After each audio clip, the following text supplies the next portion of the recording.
영원히 흔들리지 아니하리이다. 많이 혼란스러운 이 시대에 참으로 위로가 되는 말씀이 아닐 수가 없습니다. 누구도 우리를 흔들 수가 없습니다.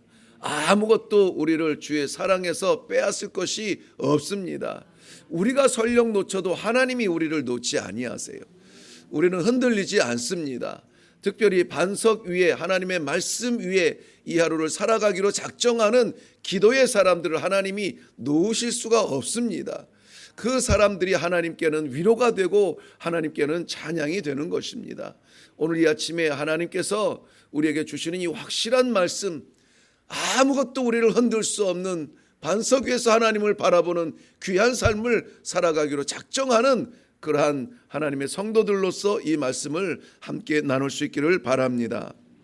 성도들의 가장 큰 소망은 무엇일까요? 살아가면서 인생에서 마무리할 인생이 아니라 영생을 살아가는 우리에게 오늘 그래도 우리에게 소망이 있고 소원이 있을 줄로 압니다. 오늘을 어떻게 살았으면 좋겠다.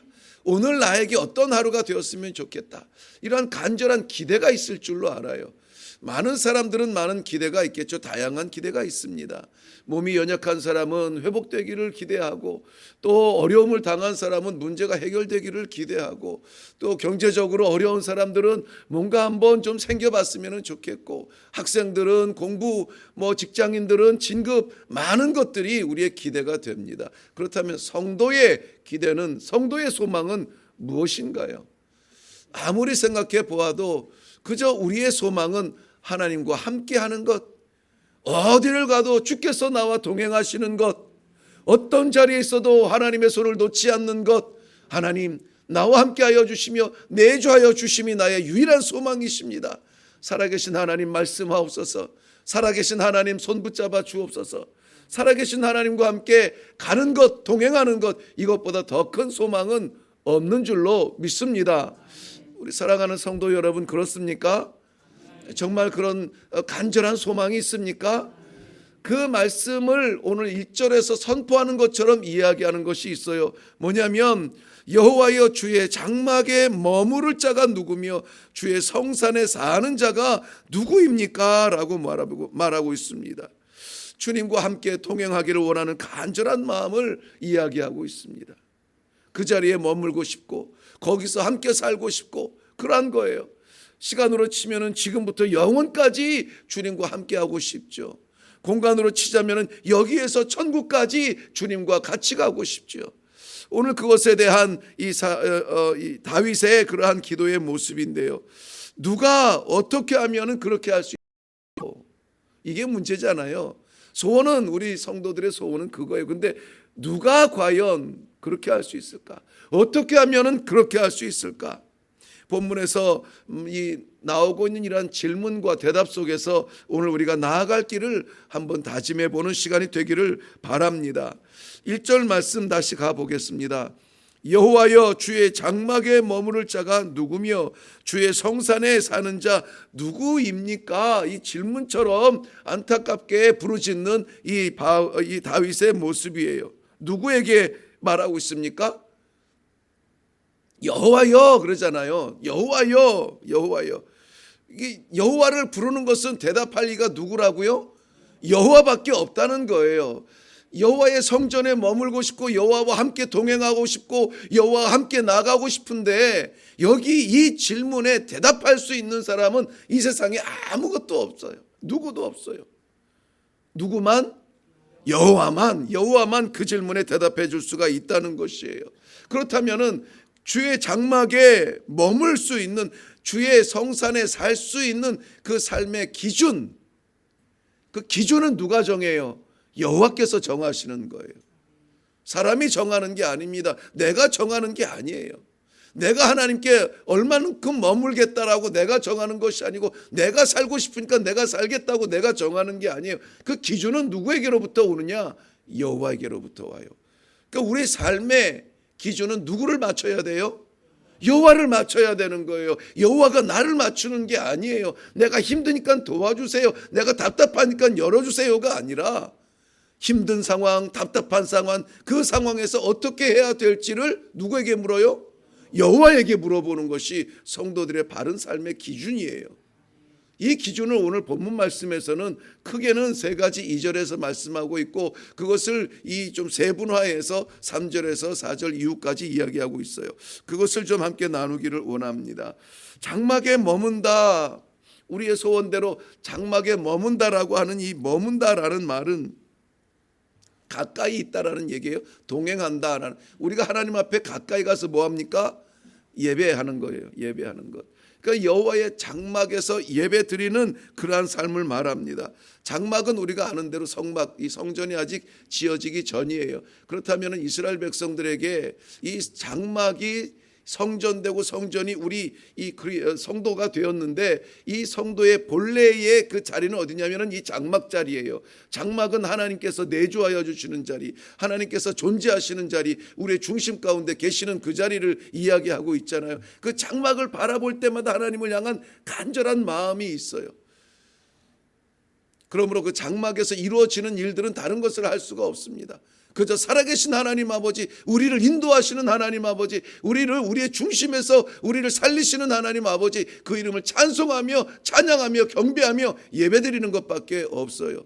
그렇다면 여호와의 장막에 머무는 사람은 예배하는 사람입니다. 예배하는 사람, 그러한 사람들의 삶은 어떠한 삶인가? 찬송하고 기도하고 말씀 듣고 교제하고, 맞아요. 그건 우리가 흔히 이야기하는 예배의 요소들입니다. 그렇다면 이 예배는 우리가 예배의 요소로 생각하는 예배당 안에서 드려지는 것인가 하는 것이죠. 삶에서의 예배에서의 요소는 무엇일까요? 삶에서 우리가 하나님 앞에 예배 드릴 때 나아가는 그 요소들, 물론 찬송하고 기도하고 말씀 듣고 말씀 나누고 교제하는 그런 것들도 우리 삶에서 나눠져야 돼요. 오늘은 좀 더 구체적으로 이야기하고 있다는 것이죠. 더군다나 그 예배의 현장이 우리의 삶의 자리이고, 성산에 사는 자가 누구냐? 이 성산이라고 하는 것은 시온산을 이야기해요. 성산이라고 하는 것은 장막과 같은 의미가 아니고, 장막은 예배드리는 자리인데 이 성산은 어떤 자리냐면 하나님의 나라, 하나님의 통치가 있는 시온산을 이야기하거든요. 나는 예배드리고 하나님은 나를 지배하시고 통치하시고, 이것이 아름답게 어우러지는 그러한 우리 삶의 자리에서 우리가 어떻게 하면은 하나님이 우리를 떠나지 아니하신다거나, 하나님 우리를 책망하지 아니하신다거나, 하나님 마음에 아름답게 흡족한 예배의 삶을 드릴 수가 있겠는가? 그 방편을 간단하게 살펴보고 우리 그렇게 살기로 작정하며 기도하기를 바랍니다. 먼저 2절 말씀에 보면은 정직하게 행하며 그랬습니다. 정직하게 행하며. 행한다라는 말은 걷다라는 뜻이에요. 행한다라고 하는 것은 어떤 액션을 취하는, 어떤 업적을 남기는 그러한 그 행위라는 것보다는 그저 걸음 걷는 거예요. 한 발 주님과 함께 걷는다. 순간순간 하나님을 떠나지 않는다. 삶의 모든 자리, 방바닥을 걸어도, 길거리를 걸어도, 교회에 올라오는 이 계단을 걸어도 한 발 한 발 모두 다 정직하게 살아야 되는 거예요. 정직하다는 말은 blameless라는 건데, 그 흠이 없다는 거예요. 완전하다는 거예요. 완전하다. 흠이 없을 수가 있나요? 우리에게 점이 없을 수가 있나요? 흠 있고 점 있는 것은 하나님 앞에 올려드릴 수 있는 예배의 자리에 갈 수 없는데, 흠이 없을 수가 없다는 것이죠. 누구나 다 흠이 있고 잘못이 있어요. 행위로 보면은 온전한 자가 없다라는 말씀이죠. 평생 복음을 위해서, 복음만을 위하여서 달려가고 순교 현장까지 달려갔던 사도 바울도 내가 죄인 중에 괴수라 고백할 정도면은 도대체 우리는 어느 정도입니까? 나를 생각해 보면은 나는 죄인 중에 괴수가 아니라 괴수 중에 괴수라고 밖에 말할 수 없는 그런 연약함이 우리들에게는 있어요. 그렇다면은 괴수 중에 괴수 같은 나의 정체성을 끌어안고 하나님 앞에 선다면은 얼마나 두렵겠어요. 그만큼 치열하게 이 정직을 위하여서 치열하게 붙들고 싸워야 되는 거예요. 정직은 거저 얻어지는 것이 아닙니다. 우리가 지켜야 하는 거예요. 왜요? 흠과 티는 묻는 거예요. 우리가 그것을 털어내지 않냐고, 그것을 닦아내지 않냐고, 그것에 가까이 가지 않으려고 몸부림치지 않으면 묻을 수밖에 없어요. 이 세상이 우리를 그렇게 순결하도록, 깨끗하도록, 점이 없고 흠이 없도록 내버려 두지 않습니다. 어떻게 하면은 이티 저티를 붙여서 하나님으로부터 책망받고 하나님으로부터 멀어지게 하려고 그렇게 빼앗으려고 노력하고 있습니까? 그런데 가만 앉아서 평안한 상태로 우리가 이 정직을 행한다? 안 되는 말씀이에요. 그렇기 때문에 성도로서 이 세상을 살아가는 것은, 예수 믿는다는 것은 마음에 감격은 있으나 그 삶을 지키기 위한 씨름은 계속되어지는 거예요. 싸움은 있는 거예요. 핍박은 당할 겁니다. 어려움이 없다라고 말하지 않습니다. 기독교는 십자가의 종교예요. 십자가 지지 아니하면은 면류관 쓰지 못하는 것이 이 기독교의 정신이에요. 이 세상에서 면류관 다 쓰고 나서 저 하늘나라에 가서 얻을 게 무엇이 있겠습니까? 이 땅에서 우리가 어렵고 힘들더라도, 그 모진 싸움을 싸우더라도 흠이 생기지 않도록, 점이 생기지 않도록 정직한 생각하고 정직한 마음, 정직한 삶을 살겠다고 다짐하며 씨름하며, 홀이라도 그림자라도 순간적으로라도 나타날까 봐 긴장하며 기도하며 하나님 붙잡아 주세요. 그래서 우리가 말씀 가운데 거하는 것입니다. 정직하게 행하는 자, 삶의 구석구석마다 하나님과 동행하는 그러한 귀한 삶을 살아가는 노력이 있기를 바랍니다. 그 다음에 보면은 공의를 실천하며 라고 말하고 있습니다. 실천하다라는 말은 이 파알에서 유래된 포엘 이 말인데, 행하다는 말이에요. 행하다. 실천하다는 말은 행하다는 말인데, 이 단어를 찾아보니까는 시편에서 가장 많이 쓴 단어가 바로 이 포엘, 파알이라는 이 단어더라고요. 그러니까 시편은 우리 이 가슴에 있고 머리에 있는 이것들을 단어들로 조합하면서 노래하는 것으로 끝나는 것이 아니라, 그 노래에 담긴 진정한 의미는 무엇이냐면 그대로 살기를 원합니다. 하나님 찬양을 위하여서 그 찬양대로 살기를 원합니다. 하나님께서 나의 목자가 되시면 나는 기꺼이 양이 돼서 주님을 따르기를 원합니다. 그거예요. 이 시편의 정신은 우리 하나님 앞에 찬양을 하는 것이지만은 찬양하는 삶을 살아드리는 거예요. 살아드리는 거예요. 그런데 그 실천하라, 행하라 하는데 무엇을 행하냐면은 공의를 행하라는 거예요. 공의.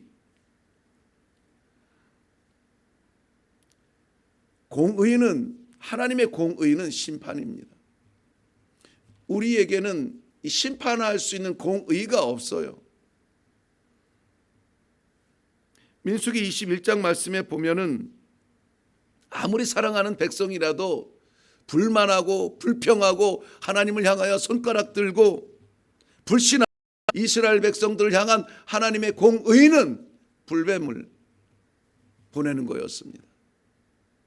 근데 불뱀을 보내고 너희가 그렇게 나를 거역하고 나에 대해서 저항하고 불신하면은 이렇게 망할 거야, 이것을 가르쳐 주는 것이 아니라 하나님의 공의의 목적은 뭐였습니까? 놋뱀을 세우는 거예요. 살리는 거예요. 그래서 하나님의 공의는 심판이라면 사랑은 구원입니다. 공의만 가지고 있으면은 우리는 하나님 두려워서 만날 수가 없어요. 그러나 공의를 실천하실 때에 하나님께서 사랑을 덮으셔서 구원하시는 것이 하나님의 모습이세요. 그렇다면 오늘 공의를 실천하라 하는 것은 하나님의 사랑을 실천하라는 말씀과도 같은 것입니다. 하나님께서는 우리에게 공의를 실천하라 하시는 것은 의를 가지고 잘잘못을 따지며 누군가를 파악하고 저건 잘못된 거야, 저건 잘한 거야, 그런 심판자가 되라는 것이 아니라 하나님께서도 그 공의를 덮으사 구원하셨던 것처럼 사랑을 베풀어 구원을 행하라는 것입니다. 우리가 행할 공의는 사랑입니다. 오늘 정의의 사도가 되어서 심판의 자리로 나가지 말고, 그럴 수밖에 없는 사람들, 놋뱀 세워서 살리신 하나님의 사랑을 실천하는 것, 이것이 공의를 실천하는 것입니다. 죄를 멀리하고 의를 가깝게 하고 죄를 끔찍히 두려워하며 하나님의 사랑을 실천하는, 이것이 공의를 실천하는 그 정신인 줄로 믿습니다.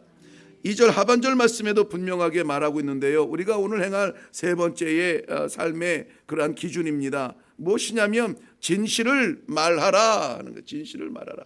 말하라는 것은, 이것은 선택의 의미가 있는 것이 아니라 말하라, 이것은 선포하라, 증명하라, 이거 명령인 것입니다. 무엇을? 진실을 말하라. 그래서 이 좀 반대편에서 말하면 진실의 반대는 무엇입니까? 거짓이에요. 거짓을. 진실을 말하라, 이 말. 거짓을 말하지 말라는 거예요. 사람들이 유익을 위하여서, 잠시의 유익을 위해서 얼마나 많은 거짓을 쉽게 내뱉습니까? 거짓을 멀리하라는 겁니다. 거짓을 두려워하라는 것입니다. 거짓을 물리쳐라라고 말하고 있습니다. 대신에 진리를 선포하라. 오늘 우리가 살아가는 삶 가운데 하나님께서 우리의 입술을 통하여서 세상을 살릴 수 있는 이러한 진리를 선포할지언정 잠시의 유익을 위하여서 위장하고 포장하고 거짓하는 것, 우리는 두려움으로 멈출 수 있기를 바랍니다. 오늘 하나님께서 장막에 머무를 자에 대한 삶의 기준을 말씀해 주셨습니다. 정직하게 행하는 자라고 했습니다. 흠이 없이 점도 없이 살아가려고 애를 쓰는 그러한 정직이 우리의 기준이 되어야 될 줄로 믿습니다. 뿐만이 아니라 공의를 실천하라고 했습니다. 공의는 정의 판단이 아니라 하나님의 사랑을 베풀어서 살려주라는 거예요. 살려주라. 그리고 마지막으로 거짓을 두려워하여 진리를 선포하라는 것입니다. 입술 열었을 때에 살아나는 말을 할지언정 죽이는 말을 하지 말라고요. 입술 열었을 때에 위로하는 말을 할지언정 가슴 아프게 찌르는 말을 하지 말라고요. 가시가 되어서 상처가 되지 아니하도록 오히려 품어주고 치료할 수 있는 위로의 말을 하는 그러한 하루가 되어서 그 삶의 기준을 살아드림으로 말미암아 여호와의 장막에 머물며 우리 하나님의 성산에서 영원히 살아갈 수 있는 성도의 삶을 사시기를 주님의 이름으로 축원합니다. 기도하겠습니다. 살아계신 하나님 아버지, 은혜를 감사합니다. 영원히 주의 장막에 머무를 자, 우리 하나님 아버지께서 오늘 그 기준을 저희들에게 말씀하여 주심으로 말미암아 이 하루가 인생을 살아가는 하루가 아니라 영생을 살아가는 그러한 순간이 되도록 은혜를 베풀어 주시니 감사합니다. 우리 하나님 아버지, 저희들에게 말씀하여 주시는 그 기준대로 아무쪼록 저희들 온전하여 정직하게 행하게 하여 주시옵소서. 아무쪼록 저희들 우리 하나님께서 약속하여 주신 대로 공의 즉 사랑을 실천함으로 말미암아 아버지 하나님 구원하는 자들이 되게 하여 주시옵소서.